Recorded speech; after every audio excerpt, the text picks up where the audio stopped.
지금 우리가 살고 있는 시절은 2018년 6월을 지나고 있습니다.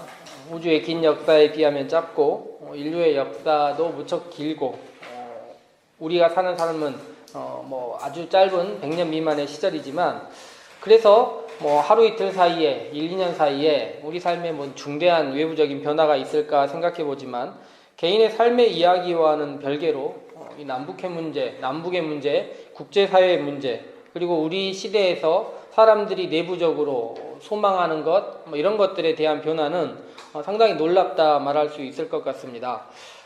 북미 회담과 같은 우리나라의 입장에서 볼 때는 너무 거대한 이 하나의 물결들을 보면서 지혜에 대한 책들을 우리가 그 기간에 읽고 있다는 것, 특히 이 잠언과 같은 말씀을 읽고 있다는 것이 은혜이기도 하고 놀라움이기도 했습니다. 왜일까요? 우리가 살고 있는 시절들은 꽤 오랫동안 옳음에 대해서, 지혜에 대해서 고정시켜 왔던 것 같습니다. 저 자신도 시대와 사회와 역사에 대해서 꽤 알고 있다, 공부했다 생각하지만 사실 대부분의 사람들이 알고 있는 정보들이 일정 정도 통제되어 있었고 함께 논의하는 것도 막혀 있었고 내가 누구를 지지하느냐를 선뜻 얘기하기도 어렵고 그것에 의해서 너무 오랫동안 사람을 판단해온 시절들을 보내왔기 때문입니다. 그런 방식의 오랜 삶을 살다 보니 무엇인가 새로운 변화나 이런 것들이 무척 두려웠던 것도 사실입니다. 어린 시절 집에 이렇게 아버지 책들이 소포로 이렇게 가끔 올 때 생각해 보면 그 시대와 지금이 얼마나 큰 차이가 있는지 알 수 있는데 시골 목사에게 도대체 어떤 책이 올 거라고 생각해서 그랬는지 모르겠지만 책의 한 구덩이를 다 이렇게 잘라놨었어요. 책 안에 어떤 내용물이 있는지 어렸을 때는 소포로 오는 책들이 다 이렇게 한쪽 구석을 잘라서 내부를 나름 검열하는 시대를 우리가 살았던 것입니다. 그런 시대를 거치고 지금과 같은 시대, 정보가 쌍방이 공유되는 시대를 살고 있다 보니 이거 지혜에 대해서 다시 한번 생각해 봤으면 좋겠다 생각을 해보는 것입니다. 또 우리가 6월 달에 함께 읽고자 하는 책, 그래서 한 달간 읽고 있는 책의 내용만 살펴봐도 우리가 교과서에서 몇 장 혹은 어떤 지면을 통해서 한두 면씩 봤던 그 책의 이야기들이, 그 내용들이 전쟁이라는 것이 이렇게 우리가 생각하는 것과 큰 차이가 있었구나. 우리가 생각하는 것보다 다방면에서 이해할 부분들이 굉장히 많았구나. 그리하여 한국사가 몇십 년 이렇게 진행됐지만 대통령 이름 몇 명 알고 유명한 사람 몇 명 이름 아는 것, 이렇게 살았던, 그렇게 생각했던 우리 자신이 약간 부끄러워지는 시절들이 아닌가 생각해 보는 것입니다. 그런 우리에게 잠언을 읽으면서 지혜라는 것이 무엇인가, 그리고 이 사회와 이 시대를 바라볼 수 있는 것이 어떤 것인가를 성경과 사회 함께 바라볼 수 있다는 것, 이건 저는 선물처럼 여겨졌다 생각하는 것입니다.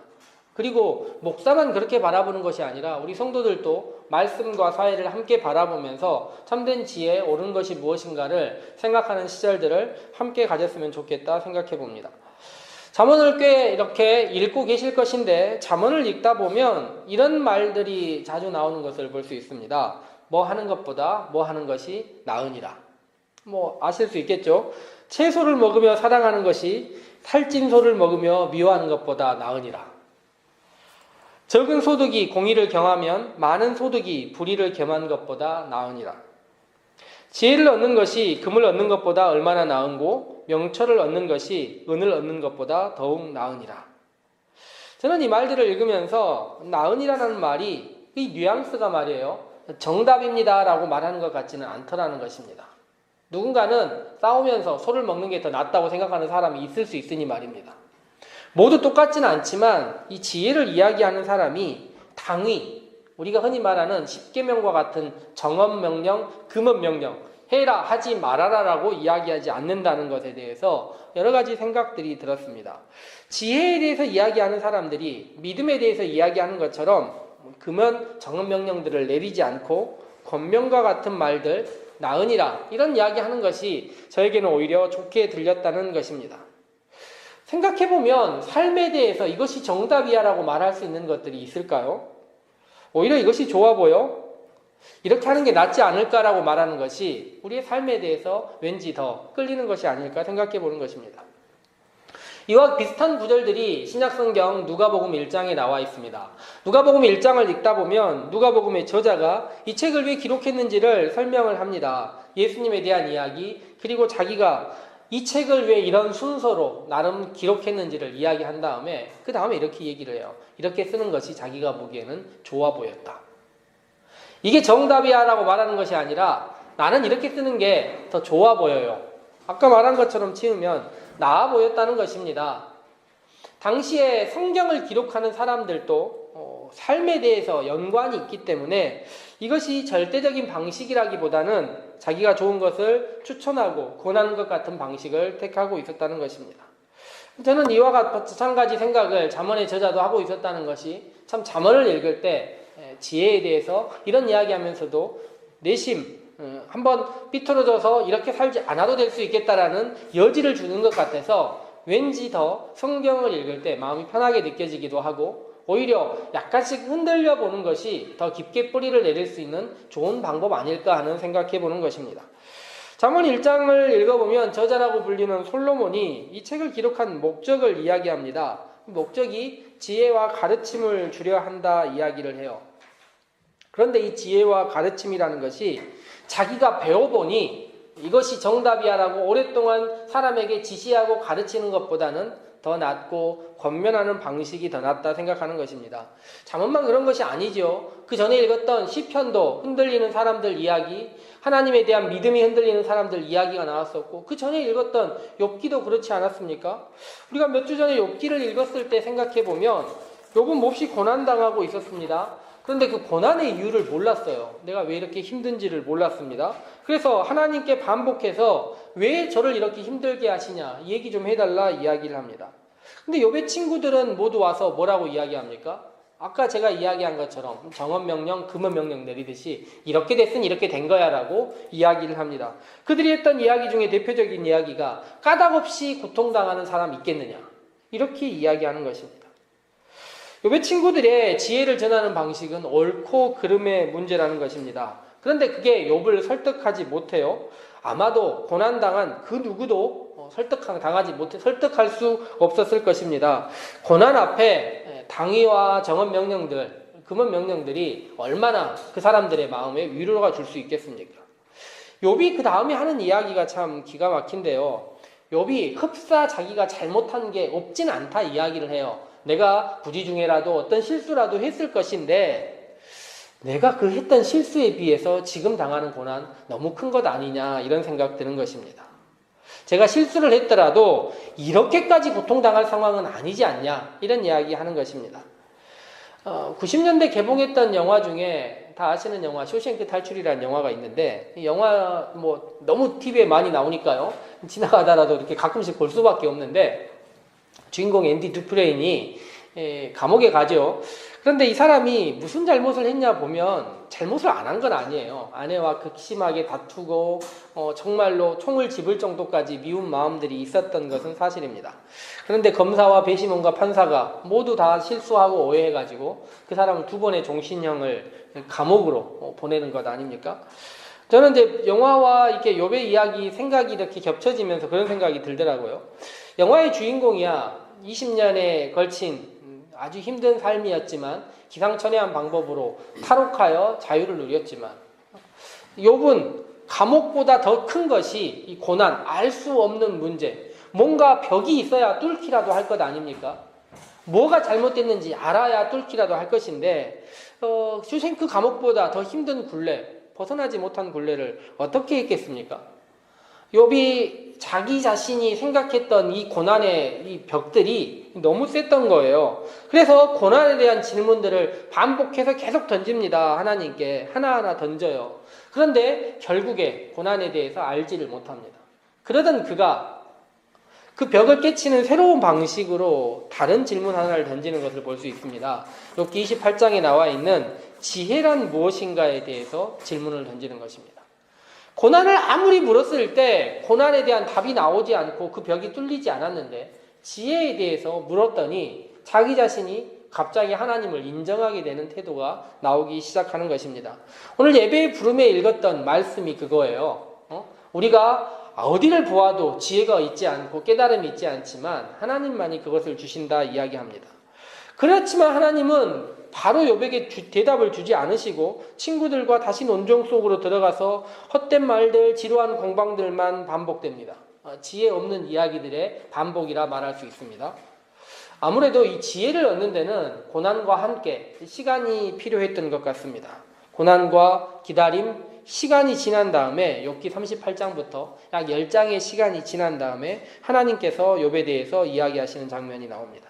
그 대답의 본질은 고난이 아니라 지혜라는 것을 알 수 있습니다. 욥기를 읽은 다음에 이 지혜가 무엇이냐 아직 다 완벽하게 이해되지 않은 우리에게 시편의 이야기가 주어지고 지난주에 읽은 말씀처럼 말씀과 함께하고 고난과 시련과 악인과 선인의 길들이 우리 가운데 있을 때 우리들이 그 길 이겨내는 것이 하나님께서 주시는 자유와 하나님께서 나를 넓게 하심 그리고 하나님의 말씀이 내 앞을 비춰줌 이것들이 올바른 길을 갈 수 있는 유일한 방식이라는 것 시편의 저자 욥기의 저자도 마찬가지겠죠. 이 잠언의 저자도 같은 이야기를 하는 것입니다. 그런데 문제가 무엇이냐면 욥기부터 시작되고 시편, 잠언, 전도서, 아가까지 기록되는 이 지혜에 대한 이야기들은요. 쉽게 답을 주지 않는 것입니다. 그런데 왜 이렇게 쉽게 답을 주지 않을까 곰곰이 생각해 보면요. 우리의 삶이 그런 것이에요. 우리의 삶이 정확한 답이 있다라고 말하고 이렇게 해라라고 설명할 수 없는 것이고 우리의 삶이라는 것이 흔들리기도 하고 어떤 것이 나은지 고민해 보기도 하고 나의 눈이 가려져 보기도 하는 그런 삶들을 살 수밖에 없다는 것입니다. 어느 길이 좋은지 어느 쪽으로 가야 되는지 잘 알 수 없을 때가 있다는 것입니다. 예수님도 같은 이야기 하시지 않습니까? 좁은 문으로 가라. 그런데 사람들의 마음이 넓은 문으로 갈 수밖에 없는 것 아닙니까?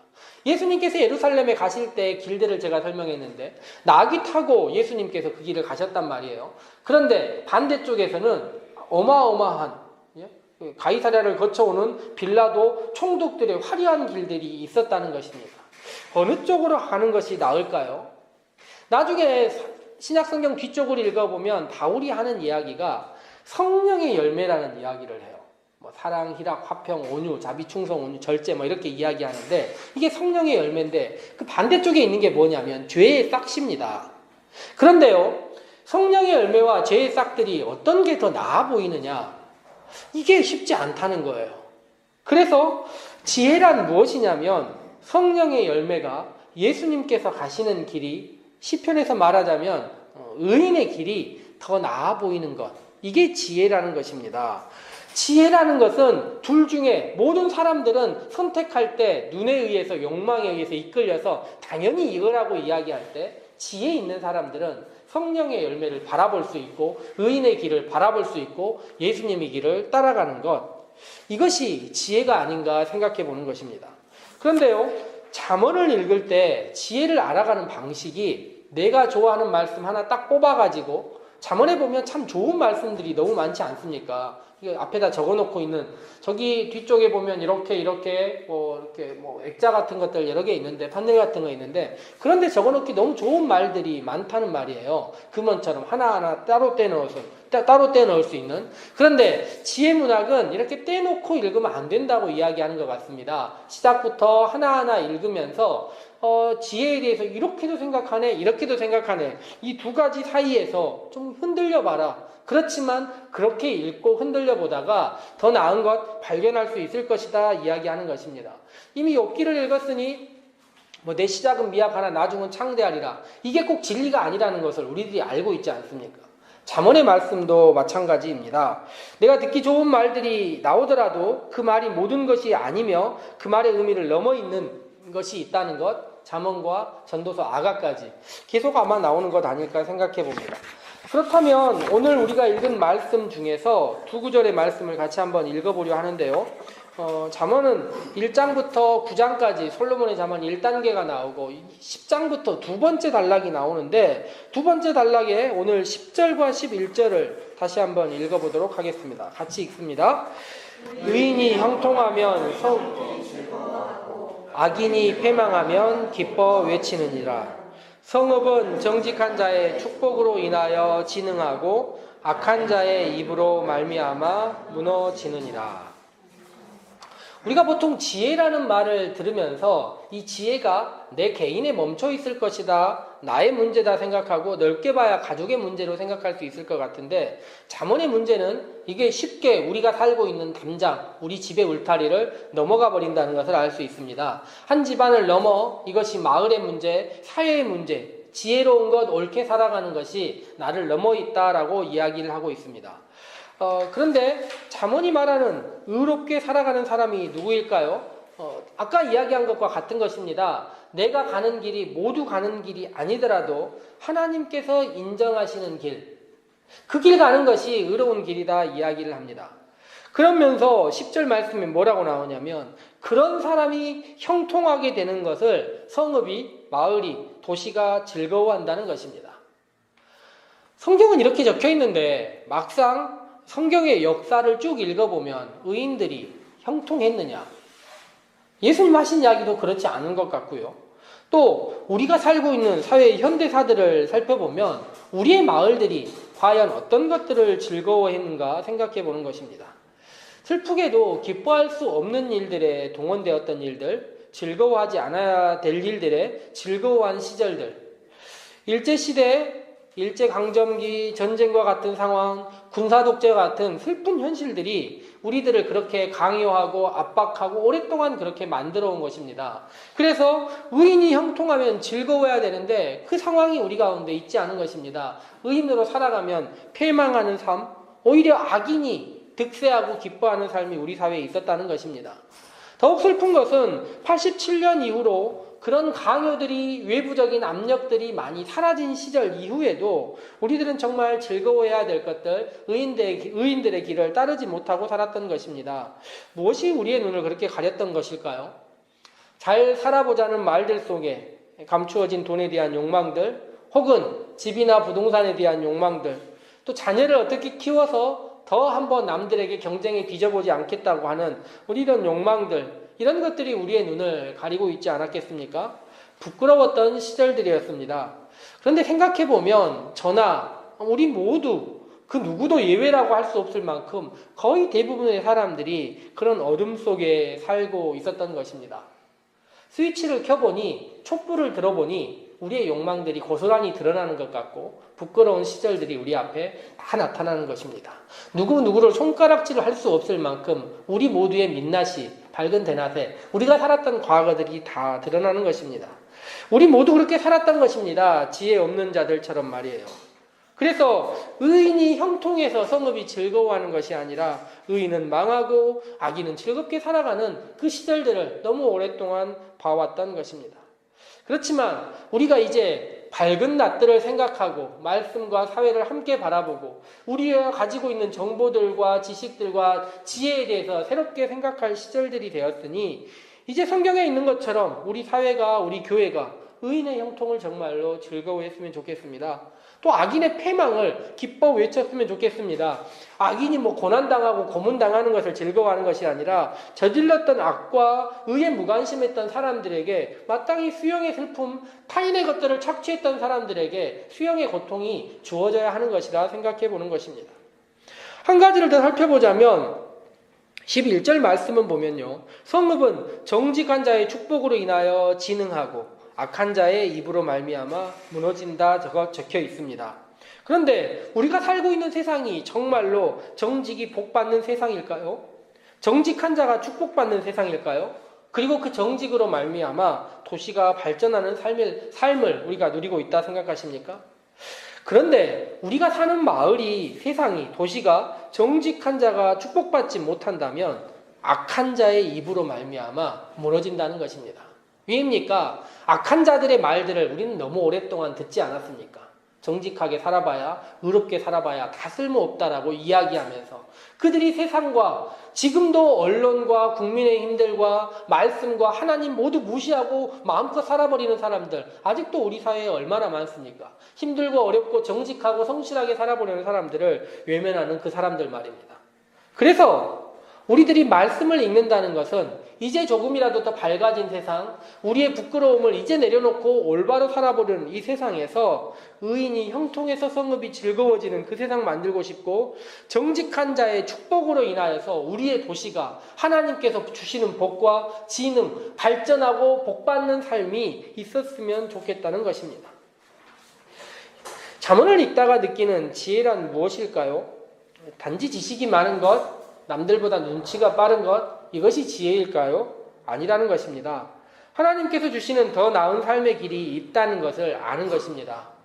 우리가 비록 흔들렸던 시절들이 있고 더 나은 것이 무엇인지 몰라서 주저하고 있는 삶이 있더라도 하나님께서 주시는 말씀의 빛이 우리를 비추고 세상의 변화가 우리를 비춘다면 정직하고 성실하게 살아가서 그걸로 인하여서 이웃들과 교회가 함께 행복하고 더 나은 삶을 향하여 갈 수 있다면 얼마나 좋을까. 그리고 그것을 생각하는 삶, 이것이 지혜가 아닌가. 지혜 문학이 반복해서 우리에게 주고자 하는 소망들이 아닌가 생각해 봅니다. 오늘 마지막 찬양으로 끝없이 무릎 꿇는이라는 찬양을 골랐습니다. 이렇게 사는 사람들이 굉장히 힘들었던 시절들을 우리 사회가 오랫동안 겪어왔는데요. 다시는 그런 시절 살지 않았으면 좋겠다. 우리의 깨어짐, 우리의 생각함, 우리의 밝음, 우리의 지혜가 그런 것들이 오히려 올바로 살아가는 사람들이 더 하나님 앞에서 세상에서 득대하는, 그리고 그들로 인하여서 복된 삶이 찾아오는 우리가 사는 교회, 우리가 사는 마을, 우리가 사는 도시, 우리나라 되었으면 좋겠다 생각하며 함께 기도하도록 합시다.